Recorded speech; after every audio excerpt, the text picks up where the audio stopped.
আসসালামু আলাইকুম সবাইকে। কী অবস্থা সবার? আশা করি সবাই অনেক অনেক ভালো আছো। দীর্ঘদিন পর আমি তোমাদের মাঝে জিকে এক্সপ্রেস আবারও নিয়ে আসলাম।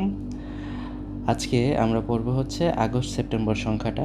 এর পরবর্তীতে আসলে আমরা অক্টোবর সংখ্যাটা পড়ব। সব কিছুই আমার কাছে গোছানো আছে, আমি জাস্ট পরপর আর কি আপলোড করতেছি। সো আগস্ট সেপ্টেম্বর সংখ্যাতে আমরা কিন্তু সব তথ্য দেই নাই, যেহেতু আমরা অনেকদিন পার করে আসছি। সো সবচেয়ে ইম্পর্টেন্ট যে তথ্যগুলো আছে ওগুলোই দেওয়ার চেষ্টা করছি। ওকে, তাহলে তোমরা যারা জিকে এক্সপ্রেসের সাথে অভ্যস্ত তারা নিশ্চয়ই জানো এই জিনিসটা কি। এটা হচ্ছে আমরা প্রতি মাসে বিগত মাসে যত ঘটে যাওয়া ইম্পর্টেন্ট ঘটনাগুলো আছে, যেগুলো বিভিন্ন ধরনের প্রতিযোগিতামূলক পরীক্ষার জন্য ইম্পর্টেন্ট, ঠিক আছে, সেই জিনিসগুলো আমরা হচ্ছে পড়ার চেষ্টা করি এই জিকে এক্সপ্রেসের মাধ্যমে। সো চলো কথা না বাড়িয়ে শুরু করি আমরা আমাদের এই সংখ্যাটা। দেখো, সর্বপ্রথমে একটা তথ্য আছে, সেটা হচ্ছে যুক্তরাষ্ট্রে বাংলাদেশের পণ্যের উপর শুল্ক বৃদ্ধি। ঠিক আছে, বাংলাদেশ থেকে যদি কোনো পণ্য যুক্তরাষ্ট্রে রপ্তানি করা হইতো, সেখানে ওই দেশে তোমার 15% মানে 15% ভ্যাট কার্যকর হইতো আগে। ঠিক আছে, আগে হচ্ছে তোমার 15% ভ্যাট কার্যকর হইতো। কিন্তু বর্তমানে কি হয়েছে, তোমার এই যে কিছুদিন আগে তোমার হচ্ছে যুক্তরাষ্ট্র এই জিনিসটার উপরে আরও 20% কর অ্যাড করছে। তার কারণে নতুন কর কত হইল? 35%।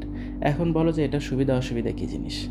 দেখো, বাংলাদেশে যে চিপসের দাম তোমার 10 টাকা, ঠিক আছে, 10 টাকা একটা চিপসের দাম, সেটা যদি তুমি যুক্তরাষ্ট্র থেকে কিনতে চাও তোমাকে আগে তোমার 1.5 টাকা বেশি দেওয়া লাগতো। ঠিক আছে, 15% ভ্যাট হিসাব করে 1.5 টাকা বেশি দিয়ে তোমার হচ্ছে 11 টাকা 5 পয়সাতে কিনতে হইতো। বাট এখন কত হলো? এখন কিন্তু তোমার 35% মানে 13.5 টাকা বেশি দিয়ে কিনতে হবে, মানে এই টাকা দিয়ে তোমার এই চিপসটা কিনতে হবে। এটা ধরো 10 টাকা চিপসের ওপর হইলো, বাট যে জিনিসটা তোমার 1 লক্ষ 2 লক্ষ টাকার জিনিস, সেটার ক্ষেত্রে কিন্তু এই টাকার পরিমাণটা অনেক বাড়ে, তাই না? সো বাংলাদেশের মানে যেগুলো রপ্তানি পণ্য আছে, ওই দেশের মানুষ কিন্তু এখন আগ্রহ হারাই ফেলবে। আগে যে জিনিসটার দাম ধরো 1 লক্ষ টাকা মানে 1,15,000 টাকা ছিল, এখন ওই জিনিসটার দাম 1,35,000 টাকা। তাহলে মানুষজন কিনতে কম আগ্রহী হবে, তার মানে বাংলাদেশের রপ্তানি বাজার কিন্তু একটু কমে গেল, তাই না?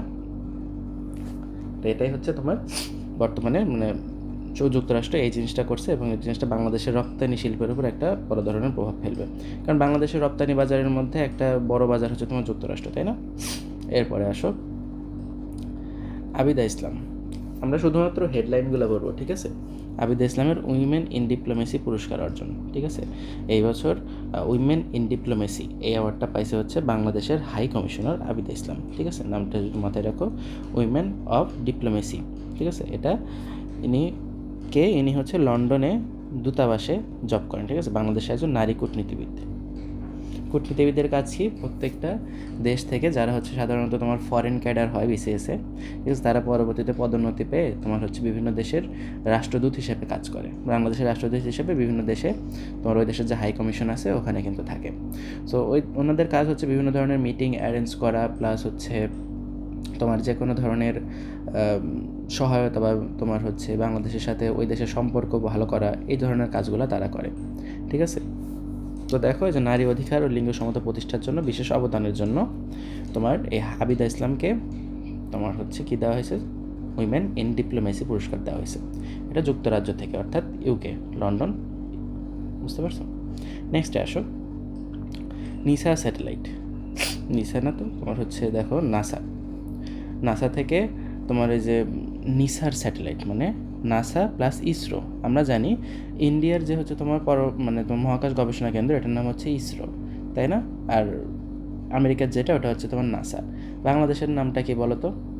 এটা তোমাদের কাছে আমার প্রশ্ন থাকলো, বাংলাদেশে যে মহাকাশ নিয়ে গবেষণা করে এই প্রতিষ্ঠানটার নাম কি? এখন দেখো, ভারত হচ্ছে যুক্তরাষ্ট্রের সাথে কোলাবোরেশন করছে, তো NASA ISRO synthetic aperture radar, ঠিক আছে। এই জিনিসটা হচ্ছে একটা তোমার স্যাটেলাইট, যে জিনিসটা দেখো পূর্ণরূপটা হচ্ছে মানে সংক্ষেপে বলতেছে নিসার। এই যে দেখো নাসার এন, তারপরে এই যে আই, তারপরে দেখো এস এ আর, এই নিসার। এই জিনিসটা তোমার ভারত এবং যুক্তরাষ্ট্র যৌথভাবে এই জিনিসটা হচ্ছে মহাকাশে উৎক্ষেপণ করছে। যে জিনিসটা বিভিন্ন ধরনের তোমার হচ্ছে কি বলে মানে পূর্বাভাস, বিভিন্ন ধরনের তোমার সাইক্লোন বলো, তারপরে হচ্ছে ঘূর্ণিঝড় বলো, কোন দিকে যাচ্ছে, এই জিনিসগুলো কিন্তু আমরা এখন দেখতে পারি, তাই না? যে কোনো ধরনের ঘূর্ণিঝড় হলে আমরা কিন্তু তোমার মোবাইলের মাধ্যমে দেখতে পারি যে এই জিনিসটা কোথায় কোথায় যাচ্ছে। এটা কীভাবে দেখে? এটা কিন্তু স্যাটেলাইট থেকে দেখে। সো ভারত এই জিনিসটা যুক্তরাষ্ট্রের সাথে কোলাব করে এবছর করছে।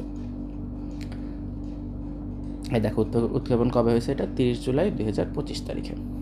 এরপরে আসো মাইক্রোসফট হচ্ছে, আমরা জানি মাইক্রোসফট হচ্ছে একটা টেক কোম্পানি, তাই না? Tech giant. মাইক্রোসফটের সবচেয়ে বড় অবদান হচ্ছে তোমার উইন্ডোজ অপারেটিং সিস্টেম, তাই না? তা আমাদের যত ধরনের কম্পিউটার আছে সবগুলোতে কিন্তু সাধারণত উইন্ডোজ অপারেটিং সিস্টেমে কাজ করে, তাই না? তো মাইক্রোসফট কিন্তু অনেক আগে প্রতিষ্ঠিত হয়েছে, বাট সে কিন্তু দ্বিতীয় প্রতিষ্ঠান যে 4 ট্রিলিয়ন ডলারের বাজার মূল্যে পৌঁছেছে তাদের তোমার বাজার মূল্য, ঠিক আছে? তার মানে এটা কিন্তু অনেক আগে হয়েও সেকেন্ড হইলো। তার ফার্স্টকে, তাই আমাদের জানতে হবে ফার্স্টটা হচ্ছে তোমার এনভিডিয়া কী কোম্পানি? এনভিডিয়া হচ্ছে তোমার গ্রাফিক্সের একটা কোম্পানি, ঠিক আছে? তোমার হচ্ছে তারা তোমার বিভিন্ন ধরনের গ্রাফিক্যাল যে জিনিসপত্র আছে তোমার এআই রিলেটেড প্লাস আদার্স, হ্যাঁ, এই জিনিসগুলো কিন্তু তারা উদ্ভাবন করে আসতেছে। সো তারা কিন্তু সর্বপ্রথম কোম্পানি যারা হচ্ছে 4 ট্রিলিয়ন মার্কিন ডলারের বাজার মূল্য ছুঁইছে, এবং সেকেন্ডটা হচ্ছে তোমার মাইক্রোসফট। এরপরে আসো নেক্সটে খাদ্য নিরাপত্তাহীনতায় বাংলাদেশের অবস্থান, গ্লোবাল ফুড ক্রাইসিস রিপোর্ট। এটা অনুযায়ী দেখো 2025 অনুযায়ী বাংলাদেশের অবস্থান কোথায়, ঠিক আছে? গ্লোবাল ফুড ক্রাইসিস, ঠিক আছে? এটা কে করছে বলো তো? আমাদের ফুড রিলেটেড তোমার কিন্তু জাতিসংঘের বিভিন্ন ধরনের অঙ্গসংস্থান আছে, এগুলো কিন্তু আমি তোমাদের পড়াইছিলাম, তাই না? তো এইরকমই 5টা সংস্থা হচ্ছে তোমার, দেখো এখানে নাম লেখা আছে, FAO, Ifad, WFP, WHO, UNICEF.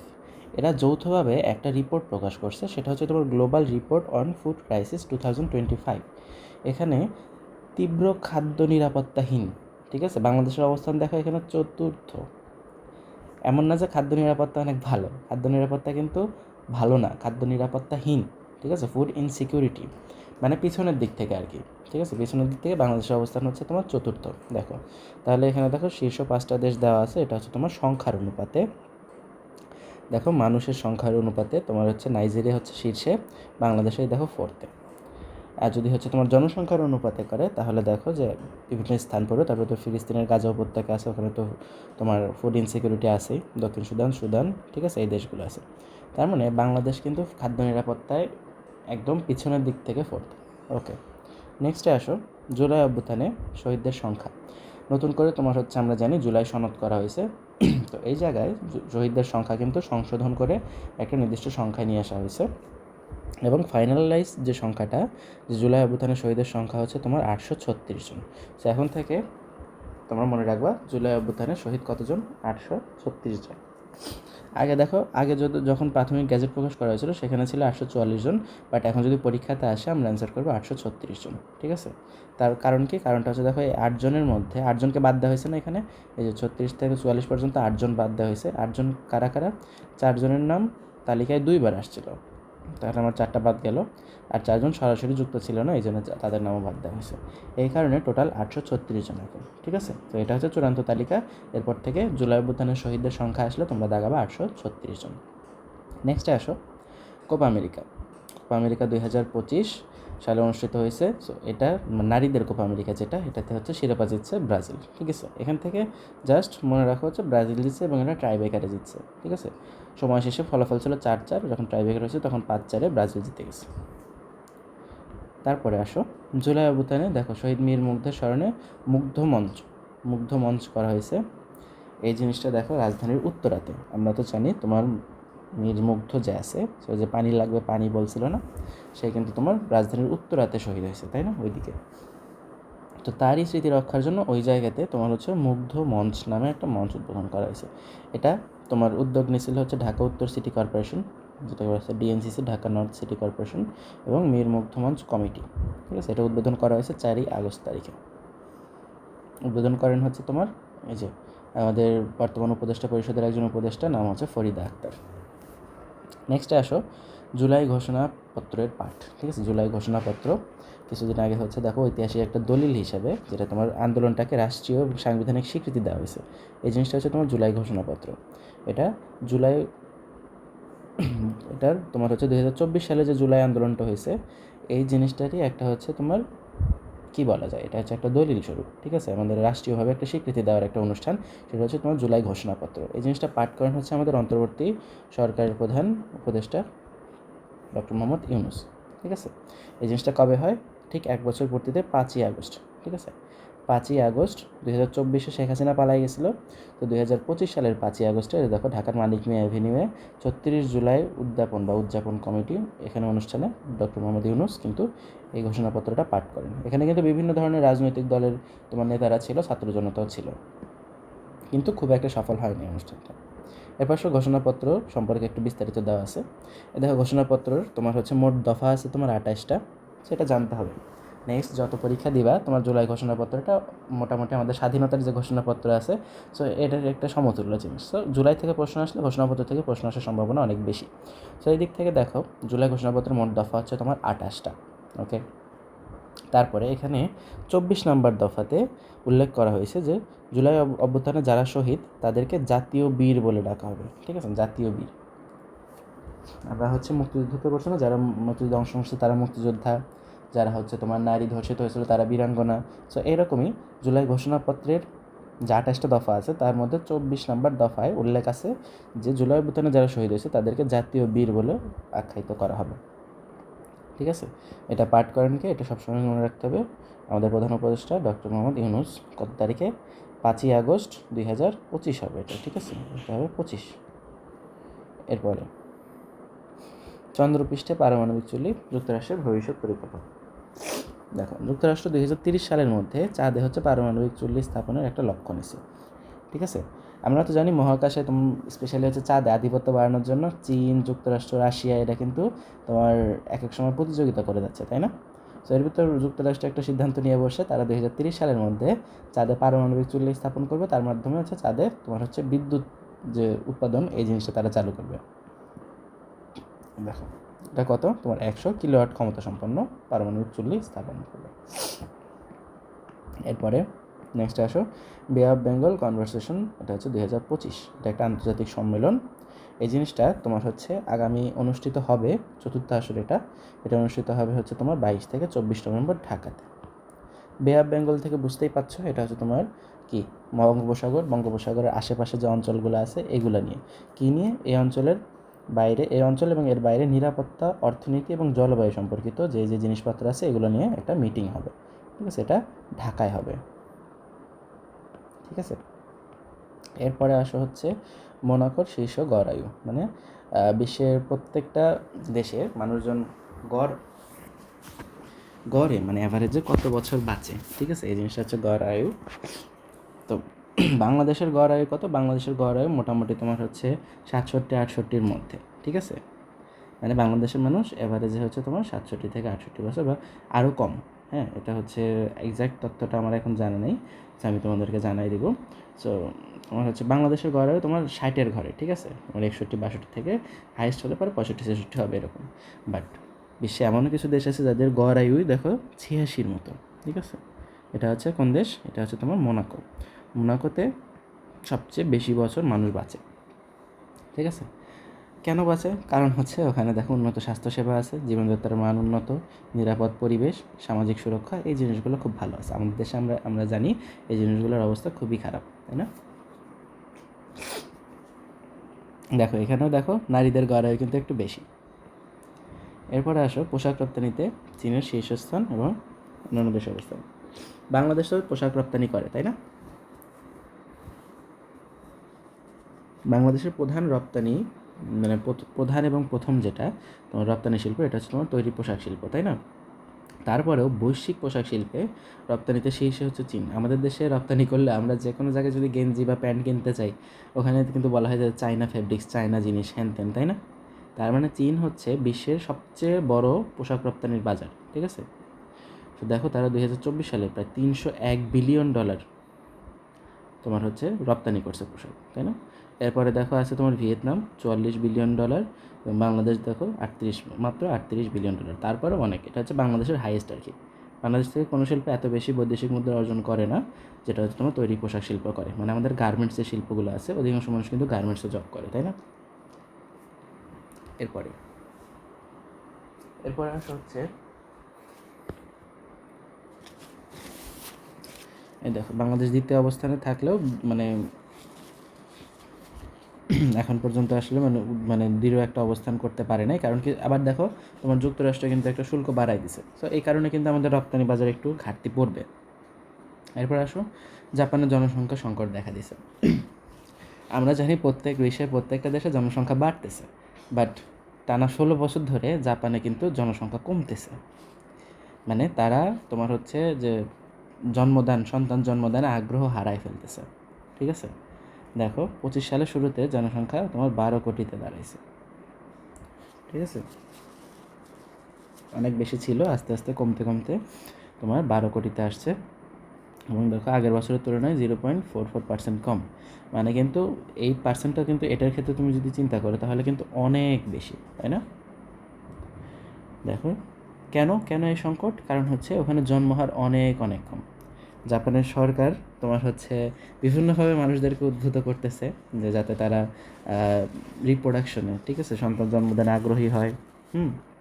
তারা যেন মেটিং করে, ঠিক আছে, তারা বিভিন্ন অ্যানিমেশন প্লাস আদার্স এগুলোর মাধ্যমে তাদেরকে হচ্ছে বিভিন্ন ধরনের শিক্ষা দিয়ে যাচ্ছে যাতে তারা সন্তান প্রোডাকশন করে, বাট তারপরেও তারা আসলে অনাগ্রহ দেখাচ্ছে।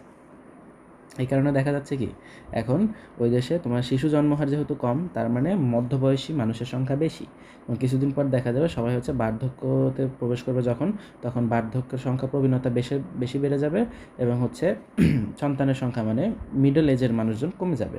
আগামী কিছু বছরের মধ্যে দেখা যাবে তাদের দেশে আসলে তোমার সবাই প্রবীণ হয়ে গেছে, মিডল এজের সংখ্যা কম। এবং আমরা জানি যে দেশের অর্থনীতি বলো যে কোনো কিছু বলো সব কিছু কিন্তু মিডল এজ পার্সনের উপর নির্ভর করে, কারণ তারাই হচ্ছে অর্থনীতিতে অবদান রাখে, তারাই চাকরিজীবী হয়, তারাই কাজ করে, তাই না?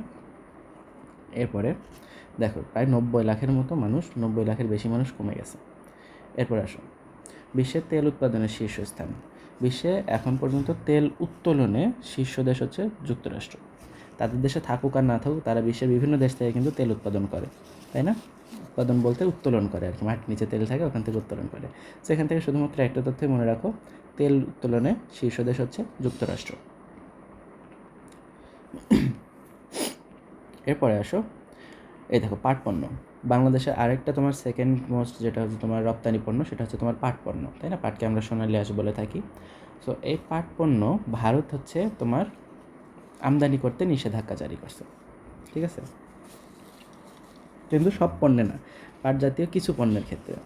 কারণ কি এই এই জিনিসগুলো দিয়ে তোমার হচ্ছে অনেক ধরনের তোমার মাদক প্লাস আদার্স এই জিনিসগুলো কিন্তু তোমার পাচার করা হইতেছে। এই কারণে মোটামুটি তোমার ভারত হচ্ছে এই কয়েকটা জিনিসের উপর তোমার বাংলাদেশ থেকে এগুলো আমদানি করবে না, তারা এই জিনিসটা বলে দিছে। এটা দেখো 2025 সালের 11 আগস্টে তারা 4 ধরনের পাট পণ্য আমদানিতে বিধিনিষেধ আরোপ করছে। এই 4 ধরনের কী কী, একটা হচ্ছে তোমার পাট জাতীয় পণ্যের কাপড়, পাটের দড়ি বা রশি, তারপর পাট জাতীয় পণ্যদের তৈরি কোনো রশি, পাটের বস্তা বা ব্যাগ। এই 4টা জিনিস তারা কিন্তু আর তোমার এগুলো আমদানি করবে না, ঠিক আছে? তার মানে আমাদের কিছুটা একটু লস হলো, সামান্য একটু, খুব বেশি না। এরপরে নেক্সট আসো, বাংলাদেশের পুলিশের নারী কন্টিনজেন্ট, এটা জাতিসংঘ থেকে শান্তিরক্ষা পদক পাইছে এবছর, ঠিক আছে?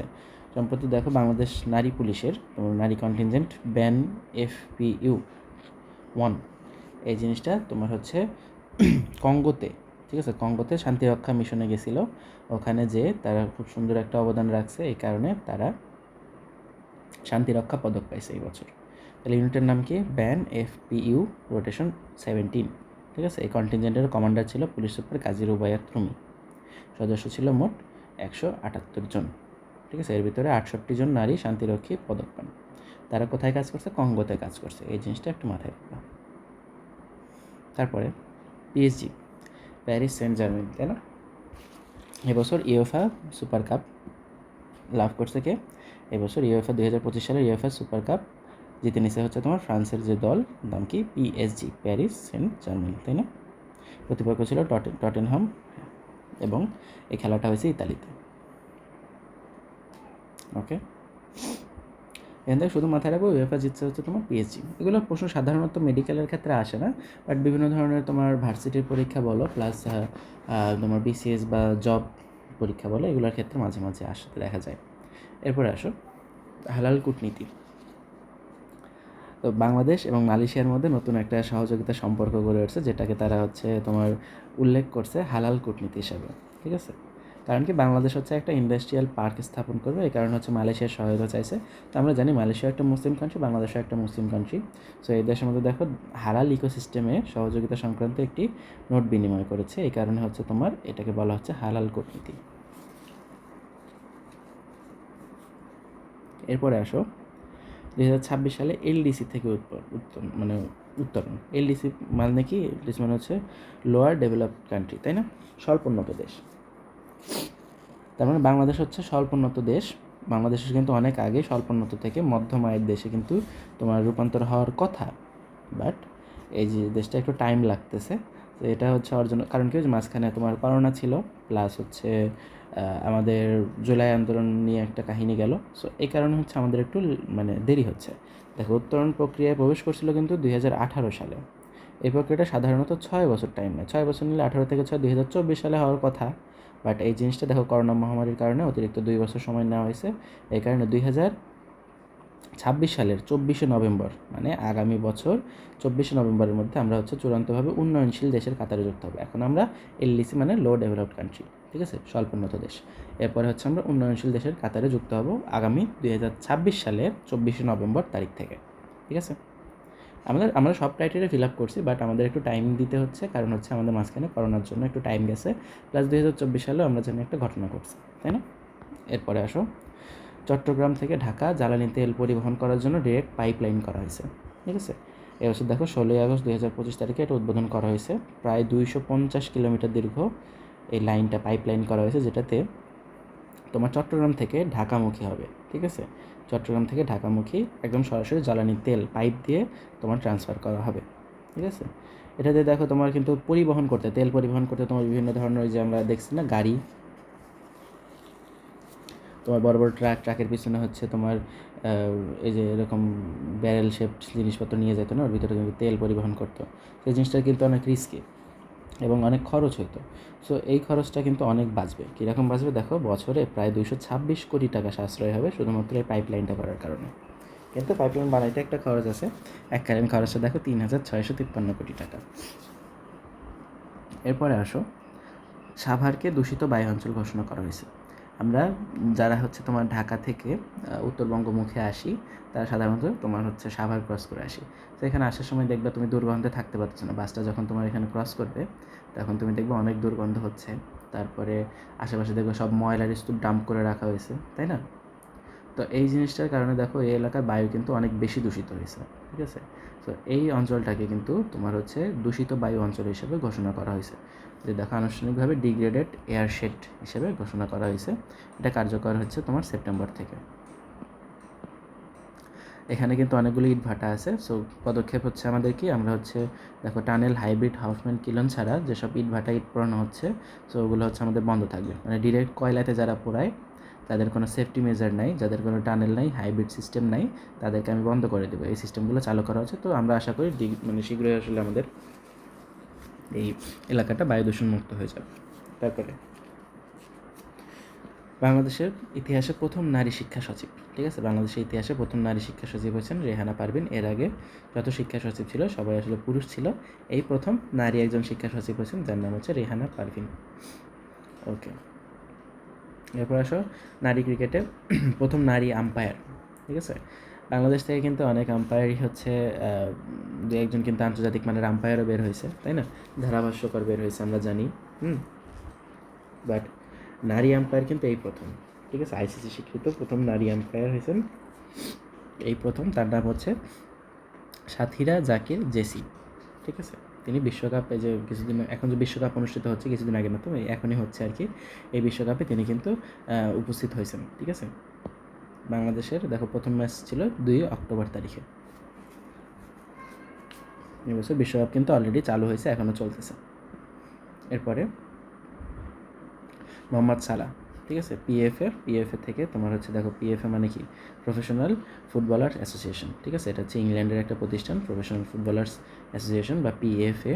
এখান থেকে এই বছরে তোমার বর্ষসেরা, ঠিক আছে, বর্ষসেরা ফুটবলার হিসেবে তোমার জয়ী হয়েছেন হচ্ছে মোহাম্মদ সালাহ, ঠিক আছে। মোহাম্মদ সালাহ কোন দলের হয়ে খেলেন? তিনি হচ্ছে তোমার লিভারপুলের ফরওয়ার্ড। ওকে, শুধুমাত্র এটুকু মনে রাখো যে পিএফএ অর্থাৎ ইংল্যান্ড থেকে যে তোমার বর্ষসেরা অ্যাওয়ার্ডটা দেওয়া হয়েছে এটা পাইছে হচ্ছে মোহাম্মদ সাল্লাহ, আর কিছু মনে রাখতে হবে না। এবার দেখো জাতিসংঘের বিশেষজ্ঞ প্যানেল, জাতিসংঘের দেখো independent scientific panel on effects of nuclear war, ঠিক আছে, যে পারমাণবিক যুদ্ধ হইলে এই ধরনের কী কী ধরনের সমস্যা হবে বা পরবর্তীতে কী কী পদক্ষেপ নিতে হবে এটা নিয়ে জাতিসংঘ একটা মিটিং করছে এবং একটা প্যানেল হয়েছে। এই প্যানেলে বাংলাদেশ থেকে একজন মনোনীত হয়েছে, তিনি হচ্ছে ঢাকা বিশ্ববিদ্যালয়ের রসায়ন বিভাগের অধ্যাপক ডক্টর মোহাম্মদ আহসান হাবিব, ঠিক আছে। এখানে দেওয়া আছে, বাকিগুলো তোমরা পড়ে নিও। এবার দেখো সরকারি কর্মচারী সুরক্ষা আইন, ঠিক আছে, এটা হচ্ছে তোমার দ্বিতীয় সংশোধন, এই বছর আবার সংশোধন করা হয়েছে, আগে একবার সংশোধন করা হয়েছিল, ঠিক আছে। 2018-তে একবার সংশোধন করা হয়েছিল, তারপরে 2025-এ আবার সংশোধন করা হয়েছে। সংশোধনে তোমার হচ্ছে কাহিনীটা কি, এই দেখো এখানে লেখা আছে। মূল পরিবর্তন যেটা হয়েছে তোমার যে শৃঙ্খলা ভঙ্গের অপরাধ, ঠিক আছে, কেউ যদি সরকারি চাকরিতে তোমার শৃঙ্খলা ভঙ্গ করে তাহলে কিন্তু তার একটা শাস্তি দেওয়া হবে, ঠিক আছে। এই জিনিসটা কিন্তু এই বছর অ্যাড করা হয়েছে, কবে, এটা হচ্ছে 3 জুলাই 2025 তারিখে, ওকে। এবার দেখো লেখছে বিভাগীয় মামলা ছাড়াই কারণ দর্শানোর নোটিশের মাধ্যমে চাকরিচ্যুতির বিধান নিয়ে আপত্তি জানানো হয়েছিল। আগে কিন্তু কারণ দর্শানো ছাড়াই কিন্তু চাকরিচ্যুতি করতো, ঠিক আছে। তো এই জিনিসটা কিন্তু বাতিল করা হয়েছে, যে এখন তোমার হচ্ছে যে কোনো ধরনের অন্যায় করছে আগে তাকে নোটিশ দেওয়া হবে যে হচ্ছে এটা কেন, সে তো জানবে, তাই না, তারপরে না হচ্ছে তাকে চাকরিচ্যুত করবো। এখন কোনো প্রকার নোটিশ ছাড়া যদি চাকরিচ্যুত করে, এই জিনিসটা কেমন, এই জিনিসটা আইন করা হয়েছিল, বাট এই জিনিসটা বাতিল করে বলা হয়েছে কেউ যদি আসলেই শাস্তি করে, মানে শাস্তিযোগ্য অপরাধ হয়, তাহলে তাকে ওই শাস্তির ব্যবস্থা করতে হবে, শুধুমাত্র চাকরিচ্যুত না, তাকে শাস্তিও দেওয়া হবে, ঠিক আছে। এরপর আসো বিশ্ব এআই সম্মেলন 2025, এটা অনুষ্ঠিত হয়েছে সাংহাইয়ে। সাংহাই কোথায়, সাংহাই হচ্ছে চীনে, ঠিক আছে।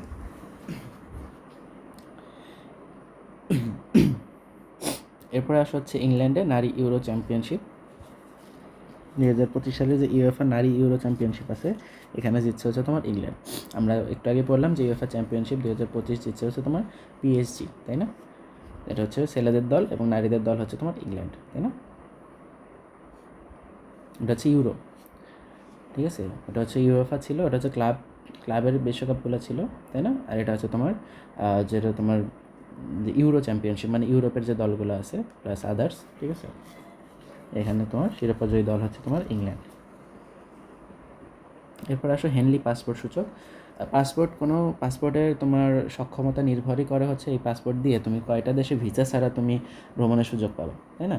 আমাদের কিন্তু ইন্ডিয়াতে যাইতেও ভিসা লাগে, এটা কি জানো, আমাদের দেশ থেকে অনেকগুলো দেশে ভিসা মুক্ত যাওয়া যায়, যেমন হচ্ছে তোমার 39টা দেশ, ঠিক আছে। এটা হচ্ছে তোমার ভিসা আগে থেকে করতে হবে না, তুমি জাস্ট ওই দেশে পৌঁছাবা, তোমাকে অন অ্যারাইভাল ভিসা দিবে, ঠিক আছে।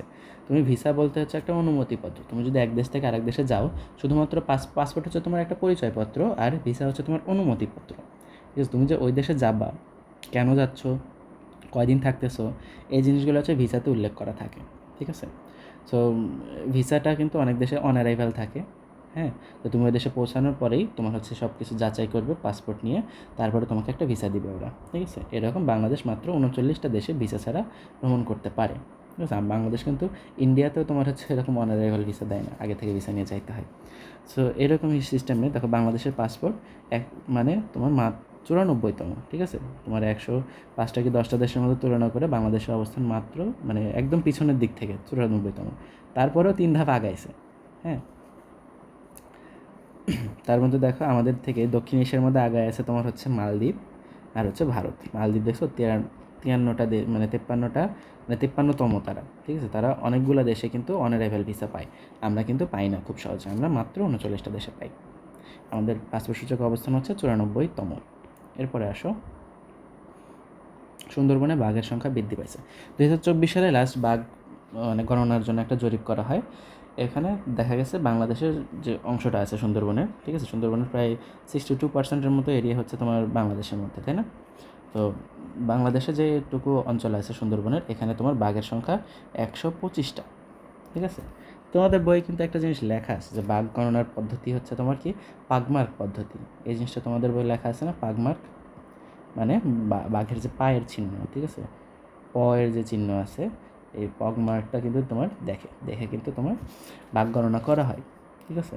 বাট এটা একটা আদিকালের পদ্ধতি। বর্তমানে তোমার যে জরিপটা করা হয়েছে এটা তোমার হচ্ছে ক্যামেরা ট্র্যাপিং পদ্ধতি, ঠিক আছে, অত্যাধুনিক পদ্ধতি ক্যামেরা ট্র্যাপিং পদ্ধতিতে করা হয়েছে। এবং দেখা যায় বাঘের ছবি, ডোরা কাটা দাগ, অন্যান্য তথ্য বিশ্লেষণ করে যে একটাই বাঘ আমি বারবার দেখতেছি কিনা এই জিনিসটা আসলে তোমার শনাক্ত করা হয়েছে। এবং এটার মাধ্যমে দেখা গেছে তোমার হচ্ছে গত বছরে, মানে গতবার যখন জরিপ করা হয়েছিল তখন বাঘের সংখ্যা ছিল 114টা, এখন কিন্তু বাঘের সংখ্যা 125টা, ঠিক আছে। সুন্দরবনে বাঘের সংখ্যা 125টা। এরপর দেখো ইলিশ উৎপাদন। ইলিশ উৎপাদনে বাংলাদেশের অবস্থান সারা বিশ্বে প্রথম, এটা মানতেই হবে, কারণ বাংলাদেশ ছাড়া অন্যান্য দেশে সাধারণত এত বেশি তোমার মানে অনুকূল আবহাওয়া পাওয়া যায় না যে ইলিশ হবে ওখানে। তো বাংলাদেশে হচ্ছে সবচেয়ে বেশি ইলিশ হয়। তারপরে হচ্ছে এএফসি, মানে কি এএফসি এশিয়ান কাপ, ঠিক আছে। এএফসি নারী Asian cup Asian football federation কর্তৃক আয়োজিত। এটা হচ্ছে তোমার 2026 সালে অনুষ্ঠিত হবে, ঠিক আছে। এটা হচ্ছে তোমার 1 মার্চ থেকে 3 মার্চ 2026 সালে হবে। এটা হচ্ছে অস্ট্রেলিয়া হচ্ছে এই জিনিসটা আয়োজন করতেছে, ঠিক আছে। বাংলাদেশ কিন্তু এখানে খেলবে, ঠিক আছে। এটা নারীদের তোমার এশিয়ান কাপ, এখানে কিন্তু বাংলাদেশ দল অংশগ্রহণ করতেছে। এরপরে আসা হচ্ছে ইংলিশ চ্যানেল। ইংলিশ চ্যানেল তোমার ইংল্যান্ডে যে ডোভার প্রণালী আছে, সো ডোভার প্রণালীটা কিন্তু তোমার হচ্ছে এই ইংলিশ চ্যানেলের মধ্যে পড়ছে। মানে এটা হচ্ছে তোমার প্রণালী বলতে কি, দুইটা সাগরকে একসাথে করছে, দুইটা দেশকে আলাদা করছে, তাই না। সো এরকম একটা জায়গা হচ্ছে তোমার ইংলিশ চ্যানেল। এটা কিন্তু অনেক দূর, হিসাব করলে দেখো প্রায় তোমার 33 থেকে 34 কিলোমিটার, সংক্ষিপ্ত দূর হলেও। তো এতটুকু রাস্তা তোমার সাঁতার কেটে পার করা এটা কিন্তু খুব একটা সহজ কথা না, কারণ এদিকে স্রোত থাকে অনেক সময়, তাই না।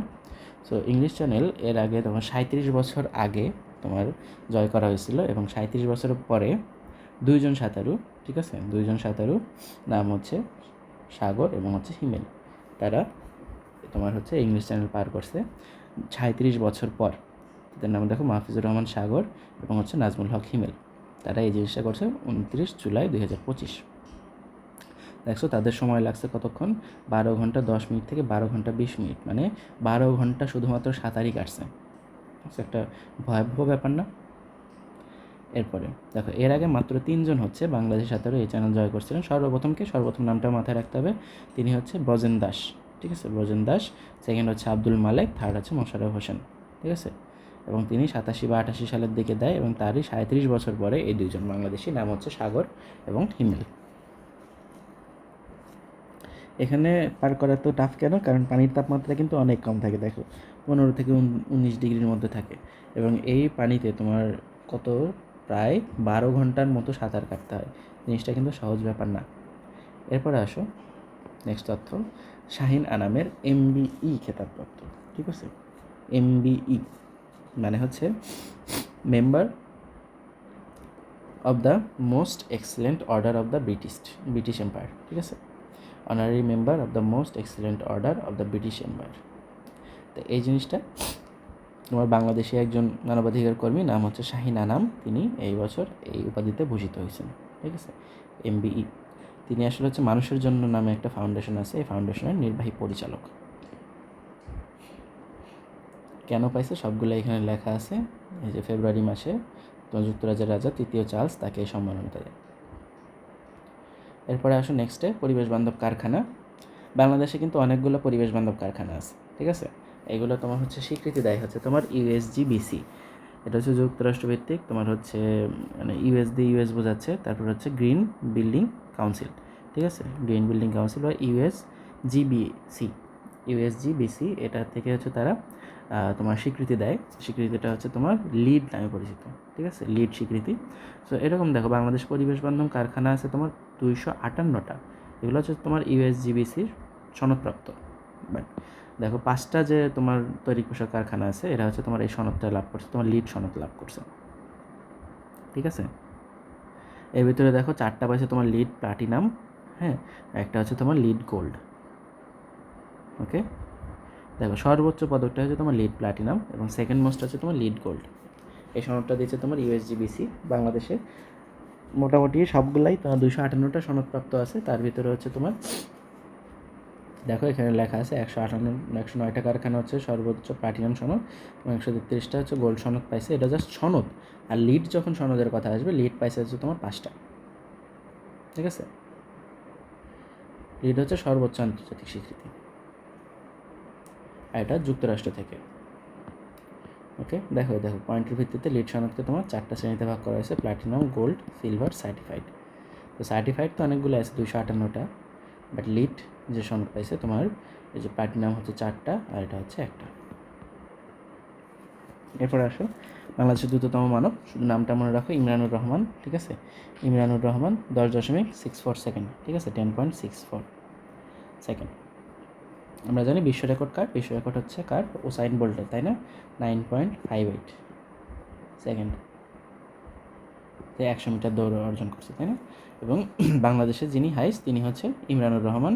তিনি হচ্ছে দেখো পূর্বের রেকর্ড ছিল তার এত, কিন্তু এই যে রিসেন্ট মানে বর্তমানে বাংলাদেশে এটাই হাইস্ট আর কি। সে এর আগেও রেকর্ড করছিল, সেটা তার নিজেরই রেকর্ড, যেমন 10.11 সেকেন্ড। ঠিক আছে, তার রেকর্ডটা ভেঙে ফেলছিল একজন, হ্যাঁ, তোমার কিন্তু তারপরে তিনি আবার হচ্ছে এই রেকর্ডটা অর্জন করছেন। দেখো ফেব্রুয়ারিতে মোহাম্মদ ইসমাইল নামে একজন এই খেতাব লাভ করছিল, বাট পরবর্তীতে তিনি এসে তোমার আবার রেকর্ডটা ভেঙে ফেলছে।